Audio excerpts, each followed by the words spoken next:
nunca nos podrán decir que es la que tiene la razón.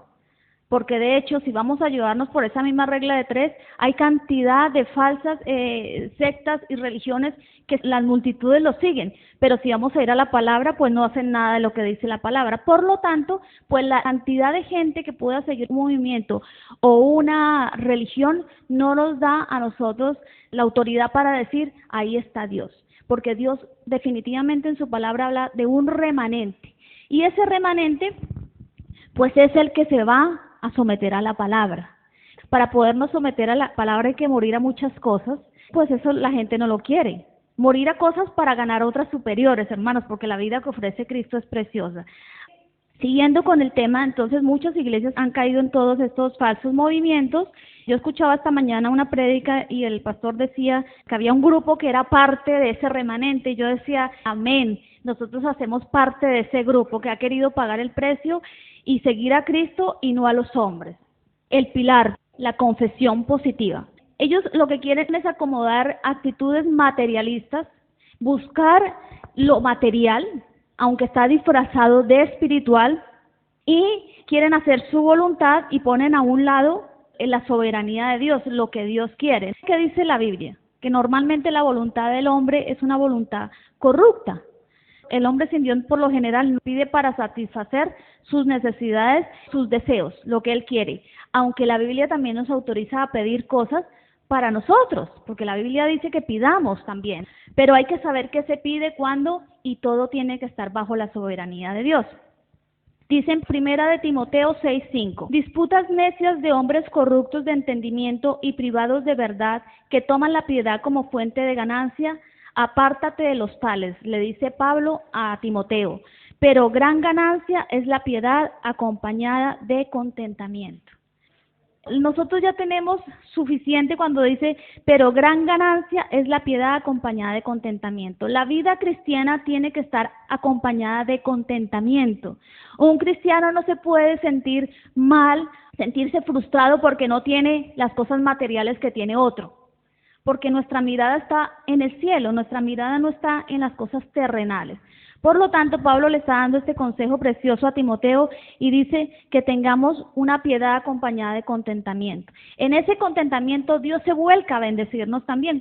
Muchas veces Dios no se vuelca a bendecirnos porque no hay contentamiento, no hay agradecimiento. Y no hay nada más feo. Si uno lo ve feo, una persona ingrata que no agradece, pues imagínense en cómo Dios puede ver a un hijo suyo que no agradece y que no tiene contentamiento. No solamente el contentamiento está basado en las cosas grandes que podemos tener, sino aprender a tener contentamiento aún de esas pequeñitas cosas que Dios bendice en nuestra vida y uno dice, Señor, gracias, aunque para el otro puede parecer insignificante, para mí no lo es, ¿no? O para el que lo haya pedido de esa forma. El movimiento de la confesión positiva también recibe otros nombres.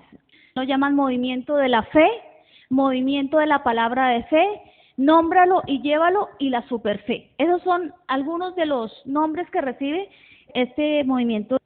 Si ustedes escuchan esto en la boca de algún cristiano, cuidado, hermanos. Si su tema es reiterativo en esto, posiblemente está envuelto en esta falsa enseñanza. ¿A qué equivale la confesión positiva? Equivale a algo. Confesión positiva está comprobado por estudios, es equivalente a los mantras en el hinduismo. Vimos una pincelada de los mantras cuando se dio el taller de Nueva Era, lo que significan.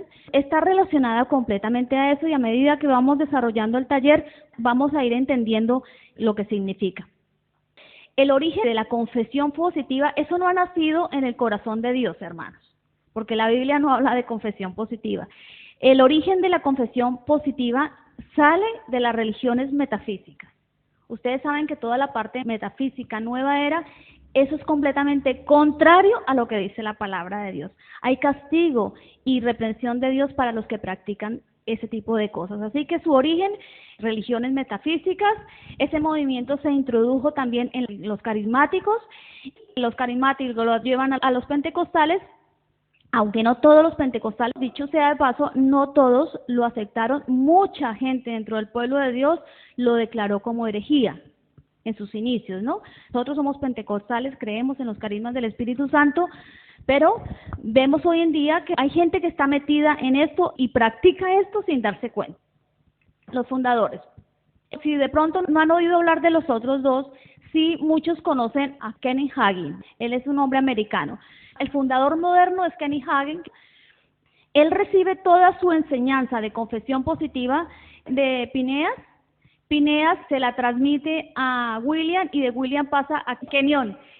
Mirando la historia, los que vienen antes del moderno, que este es de nuestros tiempos, Kenny Hagin, vemos que Phineas es de 1802. Él no fue un pastor, él era un filósofo y fue conocido como el nuevo pensamiento que era la confesión positiva.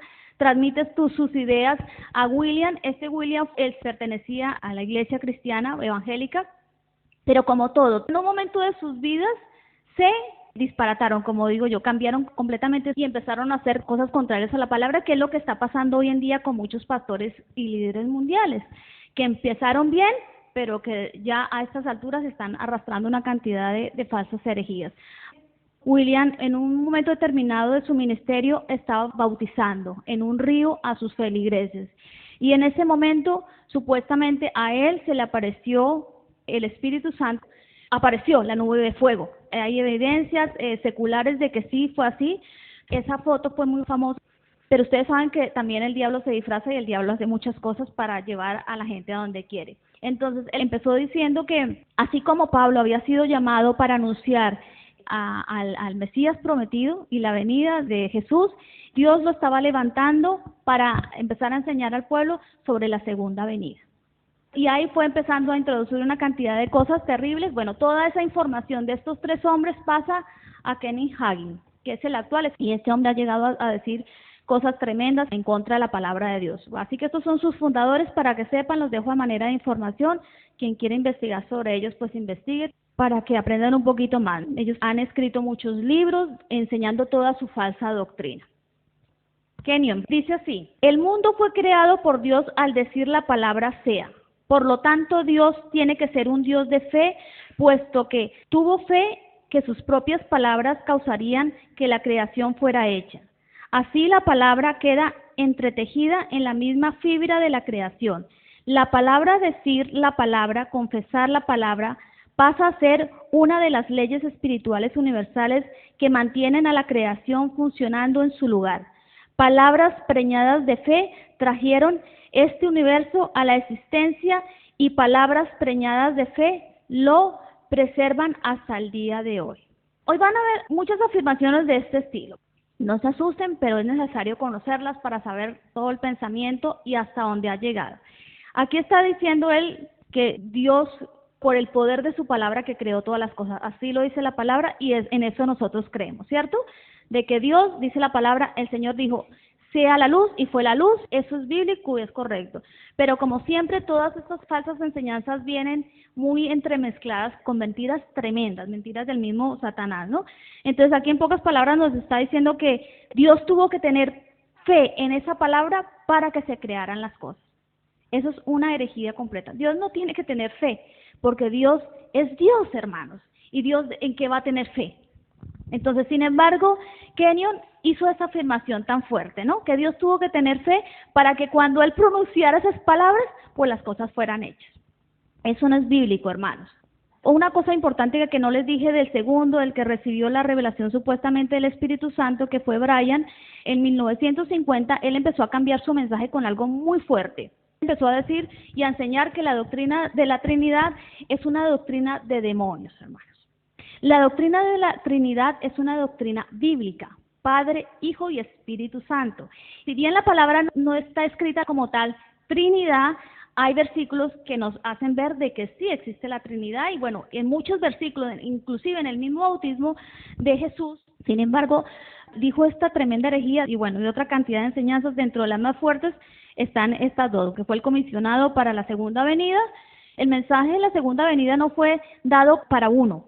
Cuando tomamos la Santa Cena, que dice que recordamos la muerte y sacrificio de Cristo en la cruz, y para anunciar la segunda venida de Cristo. Esta premisa no fue dada solamente a un hombre, sino a la iglesia de Cristo. Bueno, Kenny Hagin, el fundador, él dice que recibió una supuesta revelación de Jesús Y Jesús le dijo en enero de 1934, dice, créelo en tu corazón, dilo con tu boca y recibirás cualquier cosa que hayas dicho. En agosto del mismo año, Jesús le da a Hagin la segunda parte de esta doctrina, donde le explica el significado de la fórmula y los alcances de ella. Para apoyar su falsa enseñanza, se apoya en Marcos 11, 23, 24. Todos estos falsos maestros siempre van a usar la Biblia, hermano. Y esa es la confusión que tiene el pueblo de Dios, porque como se basan en la Biblia, entonces pues la gente dice, no, pero sí, eso lo dice la Biblia.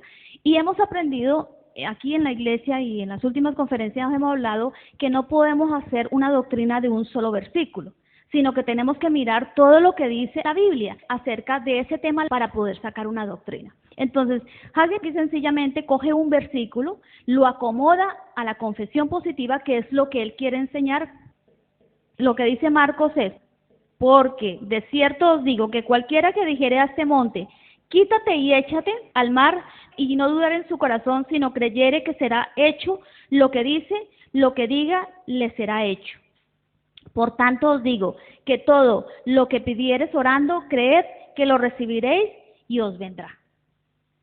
Y tú lees este versículo y uno dice, pues lo que está enseñando Hagin sí es verdad, la Biblia lo dice. Cualquiera podría hacerlo, ¿no?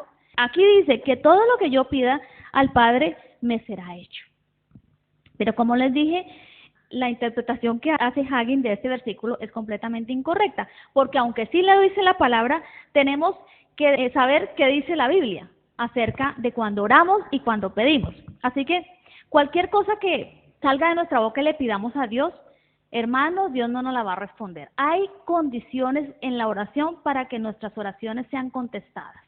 Aquí tuvimos hace unos años un taller de la oración que fue precioso y fuimos aprendiendo cuáles eran las formas correctas de orar, ¿se acuerdan, no? Y cuándo Dios escuchaba las oraciones y cuándo no. Entonces yo les voy a poner algunos ejemplos, así que parece que a alguien se le olvidó esa parte de la Biblia. Estos falsos maestros acomodan su parte, ¿no? ¿Cuándo este versículo es realidad en nosotros y cuándo se cumple? Hay ciertas condiciones. Una de las cosas que tenemos que hacer es que permanezcamos en Cristo y Él en nosotros. Dice en Juan 15:7, pero si ustedes permanecen en mí y mis palabras permanecen en ustedes, pueden pedir lo que quieran y les será concedido. O sea, que para que nuestra oración sea concedida, tenemos que permanecer en Cristo. Y Él en nosotros. Hay mucha gente que dice, sí, yo creo en Cristo, pero Cristo no permanece en sus corazones. ¿Cómo sabemos cuando permanecemos en Cristo? Cuando hacemos lo que Cristo vino a enseñarnos. Entonces ahí sabemos que Cristo está permaneciendo en nosotros. Y dice, si pedimos, pues será concedido. Pero hay más, hermanos. Otra condición es no pedir con motivos carnales. Y eso lo podemos ver en Santiago 4:3, dice, y aun cuando se lo pidan, tampoco lo reciben porque lo piden con malas intenciones, desean solamente lo que les dará placer. No recibimos a veces porque oramos con malas intenciones y Dios